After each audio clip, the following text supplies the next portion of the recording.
डालो तुम उनके पहले। अरे तुम डालो ना। हाँ डाल लो ऐसे। अरे यो कैसे उतर को धीरे डाल। मेरिया बना रहे हो फिर शुभम कर रही हो। हाँ ठीक है। चलो अब इधर दोनों लोग एक दूसरे को माला पकड़ाओ। एक दूसरे को पकड़ो। एक दूसरे को माला, अरे माला पकड़ाओ एक दूसरे। जैसे जयमाल में पकड़ा था। जैसे जयमाल इधर में देखो। देखो। अब इधर देखो।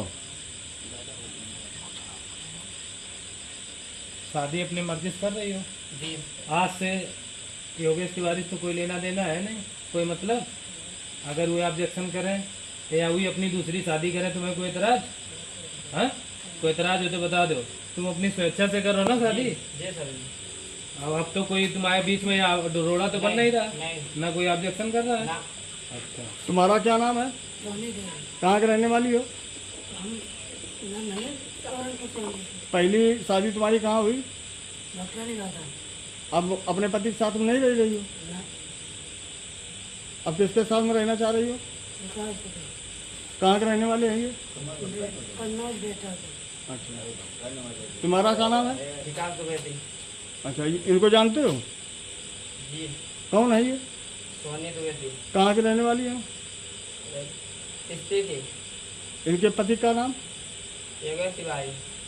अपने पति को छोड़ करके तुम्हारे साथ में जयमाला हो रहा है, तो दोनों लोग एक दूसरे को खुश हो? जी सर। साथ में रहना चाह रहे हो? जी सर। दोनों लोग? जी सर। किसी प्रकार कोई दिक्कत नहीं। क्या नाम है? योगेश तिवारी, कुर्सी खेड़ा बग्गन वाला। क्या मामला है ये? मेरी पत्नी जो है वो विकास द्विवेदी के साथ में उसके अफेयर थे, अवैध संबंध थे। कल वो आई और आके हमारे घर में घुस गई आके। तो हमने पूछा कौन है, तो उन्होंने कहा हमारा पति है। तो हमने उनको अपने घर से मतलब हमने कहा फिर जाओ यहाँ से। तो वो अपना मतलब उसको हमने निकाला, तो उसने 112 पे उसी ने कॉल किया और पुलिस को जो भी अपना सूचना दी वो, और फिर इसके बाद वो वहाँ से चली गई और मंदिर में जाके अपना उन्होंने शादी कर ली जाके। आपकी शादी कब हुई? हमारी शादी हुई थी 2010। कितने बच्चे? एक लड़का है, लगभग 10-11 साल का है। हमने डर की वजह से सर हमने कोई विरोध नहीं किया और हमें उससे बहुत हम भयभीत थे, डरे हुए थे। हमारे माँ बाप सबको परेशान करके रखा था, हमको भी परेशान किए थे। तो साहब हम डर की वजह से हम कुछ बोल नहीं पाए वहाँ पे। और हमको मतलब ये धमकी भी देती थी कि तुमको हम जान से मरवा देंगे, तुम्हारे माँ बाप को मरवा देंगे, और मतलब कई बहुत प्रकार से हमको परेशान करती थी। इस वजह से हम इससे और डर के रहते थे। पुलिस में शिकायत करी? लिया था, तो उस सवार करने के बाद में जो है उसको चौकी ले गया। फिर चौकी में जो है उसका सब पूरा मामला कर दिया गया कि चलो भाई जिससे आप राजी हो उसी के पास आप चली जाओ।